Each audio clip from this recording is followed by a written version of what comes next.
Welcome back, X-Wing fans, to Wookies on X-Wing. My name's Matt. I'm John. Today we've got another one of our Scum and Villainy unboxings. This one is the Star Viper.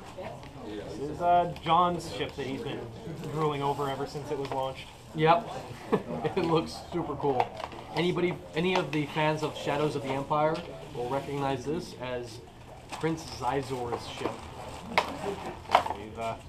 We've seen the Black Sun headhunters. Now we see the boss of the Black Sun. The Crown Prince himself. It's a big ship. It is surprisingly big. I thought it was going to be so small. I thought it was going to be smaller. I like it a lot. The blasters on it are really pronounced. You have that like wear and tear of the fins. You got the nice Black Sun logo, really nicely printed on there.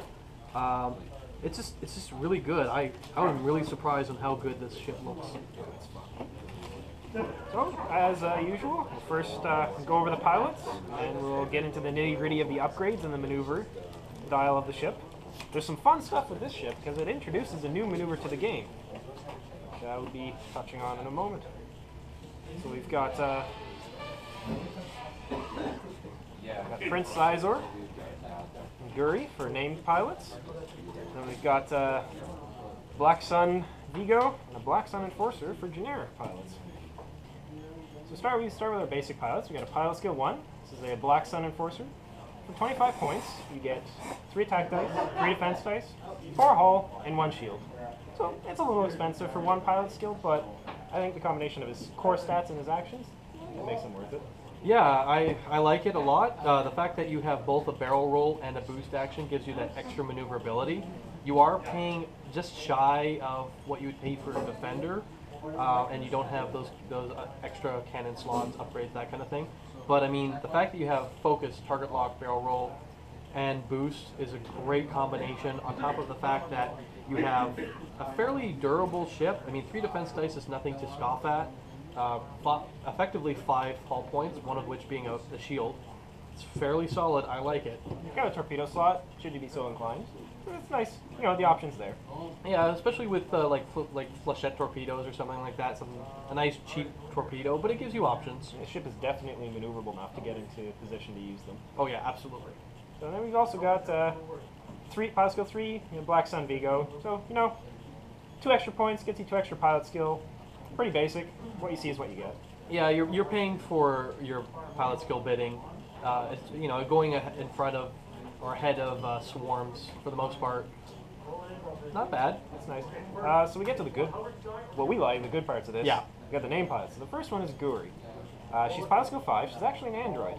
She's Prince Xizor's bodyguard, and between her pilot ability and the bodyguard upgrade, which we'll cover in a moment, it really plays into that feel. I really like it. So Guri's pilot ability is at the start of the combat phase. If you're at range 1 of an enemy ship, you may assign 1 focus token to your ship. Okay, cool. I'm close to you. I'm focused.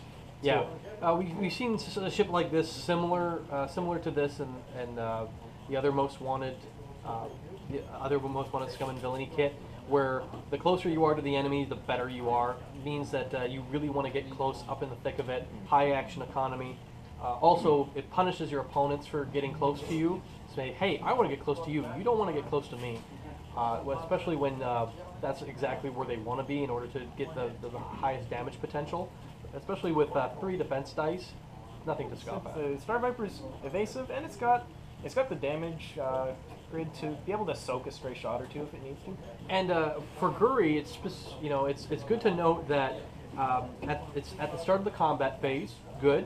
It's assign a focus token, so you can perform the focus action, and you could still get a focus token. And you even get it if you're stressed. Yeah, and you even get it if you're stressed. It's a nice ability. So here's your guy. Here's your man. Yeah, Prince Xizor. Love him. All right, so he's pilot skill 7. Not bad. He comes with an EPT and a torpedo slot, like other ones. But his ability is when defending a friendly ship at range 1, may suffer 1 uncancelled hit or crit result instead of you. So he has a built-in super draw their fire. It's like, hey, Don't fire at me. Fire at those guys. I don't want to get hit. Hey, Great. Hey, Guri, take this for me. You deal with it. Oh yeah, super good. The fact that you can do this makes Prince Izor super durable, as long as he has a wingman flying with him. And I mean, like I said, the Star Viper is not exactly the most durable, but with this added durability, it's great. And I mean, he has an EPT, so it's good. Combine that with some of the other upgrade cards that we have, is going to make for a very interesting ship. Yeah. So we'll start with the modifications. This is one of the things that you're definitely going to be buying this blister for, not just the ship. Comes with a hull upgrade. You've seen a hull upgrade. Increase your hull value by 1 for 3 points. Pretty basic, pretty standard, nice and easy. Yep, super good. So here's the big one: the auto thrusters. You actually get 2 of them. Yeah. So for the low price of 1 Star Viper, you get 2 auto thrusters. So it's a modification. So some of the silly combinations, like taking an engine upgrade and then auto thrusters, fortunately, doesn't work. Yeah.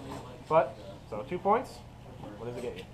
Alright, so it's when defending, if you are beyond range 2 or outside the attacker's firing arc, you may change one of your blank results to a evade result.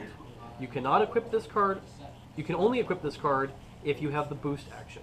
So that's huge. So and it's 2 points. it's 2 points. Oh, nice and cheap.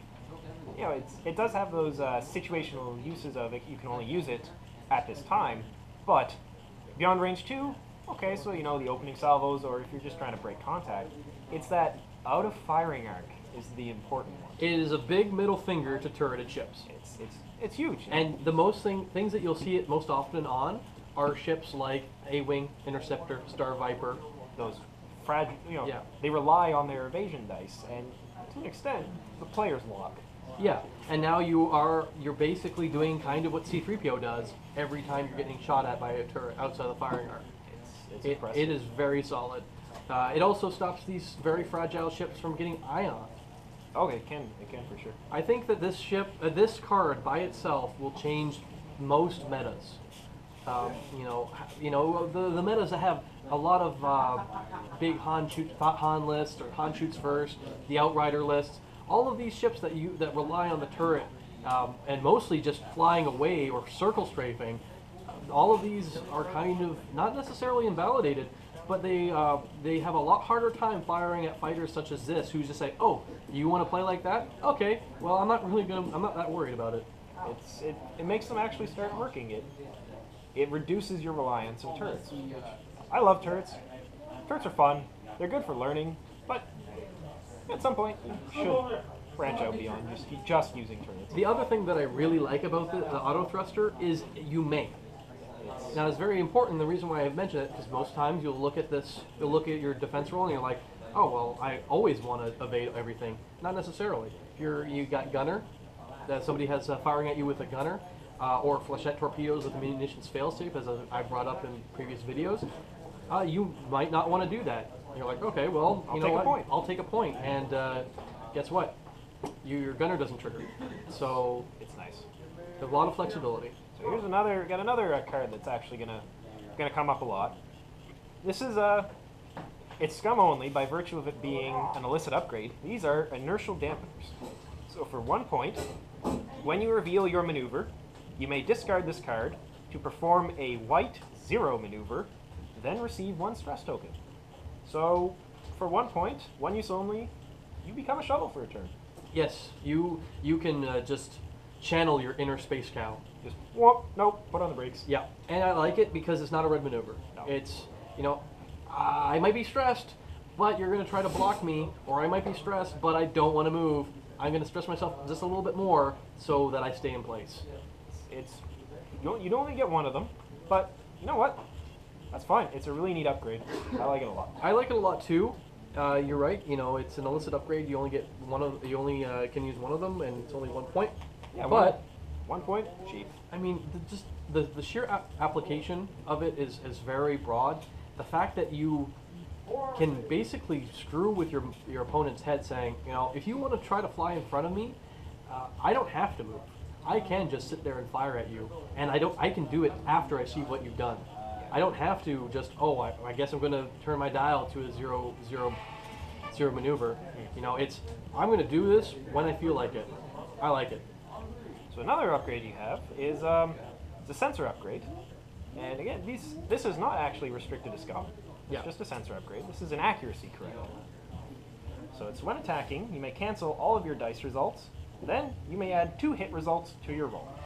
Your dice cannot be modified again during this attack. So you just go, for any D&D players out there, I'm going to take a 10. Yeah, for the most part. A bit better than that even. For the most part, I'm going to take 15. Yeah, basically. Yeah, I like it. The reason why I like it is it guarantees that your dice aren't getting messed with. You know, there's a lot more things in the game that say, hey, I'm going to re-roll your attack dice.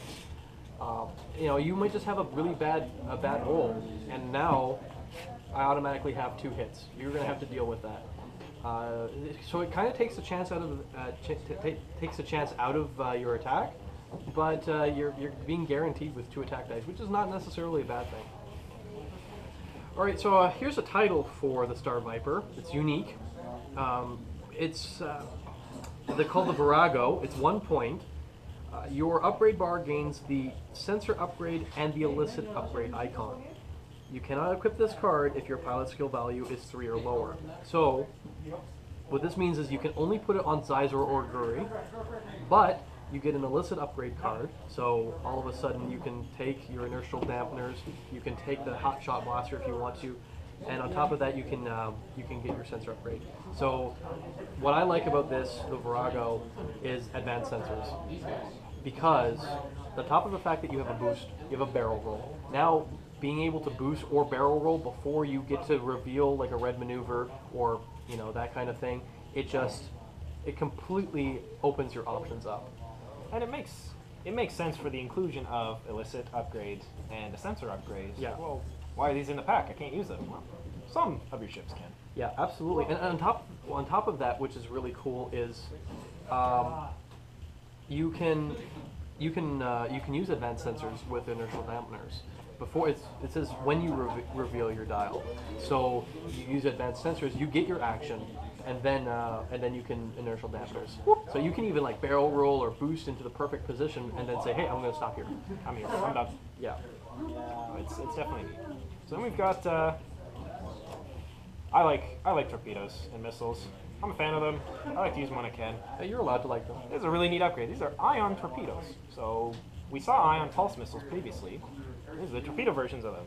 They're kind of mean. So for 5 points, it's 4 attack dice. Your standard 2 to 3 band torpedo range. Mm-hmm. So attack. You spend your target lock and discard this card to perform this attack. If this attack hits, the defender and each ship at range 1 of it receive 1 ion token. So it's that ions. Yeah, we pulse. Yeah, I like it. It's very reminiscent of assault missiles. It screws over swarms. It screws over people that like flying in formation. And by screws over, I mean you're all ion now. So eat it. Well, the really big thing is you won't really notice at first. It doesn't say takes 1 damage and then cancel all dice results. You can do 4 damage. You can crit with these torpedoes. Oh yeah, and you have 4 dice to do it. Yeah, it's very flexible. I think it's worth its 5 points. You're definitely going to have to build to fit into that niche, but there are some combinations that really make this nasty. For instance, that B-wing pilot that can fire outside of her firing arc. Yeah, that could be extremely potent. The only thing is, you can't ion a large ship in 1 shot. But I mean, that's not really what they're there for. They're there for swarms. Yeah, they're there for swarms, and I mean, for the most part, I think there's a lot of, hey, I don't really care that much about big turreted ships anyway. So having that flexibility, saying, okay, I have abilities like auto thrusters that can deal with my turreted ships, and now here's ion torpedoes in case I fight against a whole swarm. And so we've got 2 elite pilot talents here. So as we'd mentioned before, really thematic. This is bodyguard. This is scum only. You got a nice picture of Guri. So at the start of the combat phase, you may spend a focus token to choose a friendly ship at range 1 with higher pilot skill than you. Increase its agility value by 1 until the end of turn. So Guri gets in range 1 of an enemy, gets focus, spends it, and Zizor's agility 4. Yeah, and then if he gets hit, he can pass that off. It's really cool. I like this. It's that very thematic, you know. Guri is Zizor's bodyguard, so what's she gonna do? Well, she's gonna protect him. Oh, absolutely, and it's 2 points, and you can put that on other ships as well. I mean, I think it's super cool to have, say, a Z-95 flying around, or even a Hawk flying around with an EPT, or a Y-Wing with an EPT flying around next to a fire spray and saying, hey, my fire spray has 3 defense dice. What are you going to do about it? Yeah, exactly. So the other EPT, I really like this one. It's a 1-point EPT. The calculation. It has a nice picture of Prince Zizor being all evil and Machiavellian. So I like it. I like him. He's your man, right? Yeah, he's an evil dirtbag. I like it. When attacking, you may change 1 focus token. Or sorry, you may spend 1 focus token to change 1 of your eye results to a crit. I can think of so many pilots that want this EPT for the low price of 1 point. 10 num. Yeah, 10 num is perfect for that. Yeah, you know, you don't even have to put a Mangler cannon on it anymore. Even like again, Captain Scarlet, anybody that really wants crits, but at 1 point, like, and you don't have to use your focus to use it, right? So you can say, okay, well, I rolled 1. I rolled only 1 focus. Well, I'm going to change it to a crit, or I rolled nothing but focused. Now I'm going to change all of them to hit. So I mean, like, you have that flexibility. Yeah, it's nice. I like it. And it's 1 point, so it's that. Do I put veteran instincts? Put determination?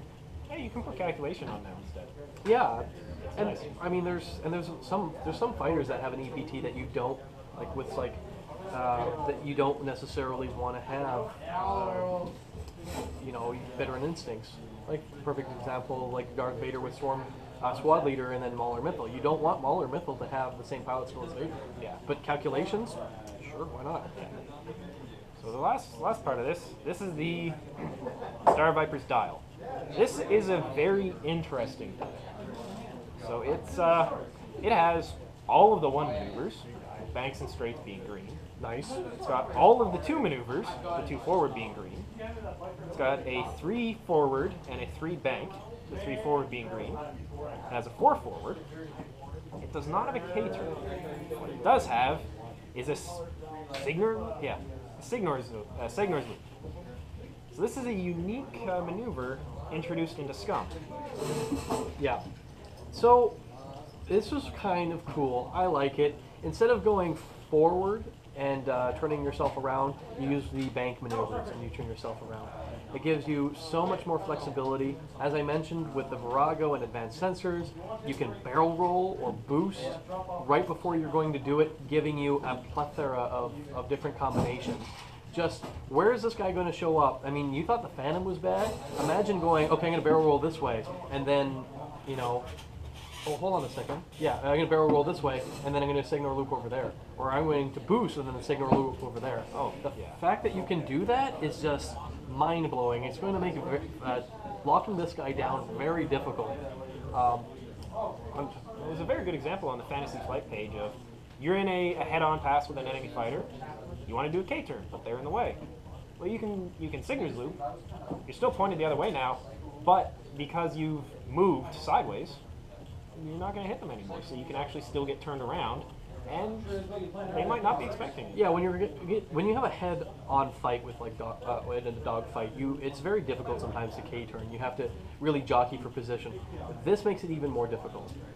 Because, you know, if they try to block you from doing that, from signal looping, all you can do is just boost, right, and then do it. Yeah. Or, you know, barrel roll and then do it.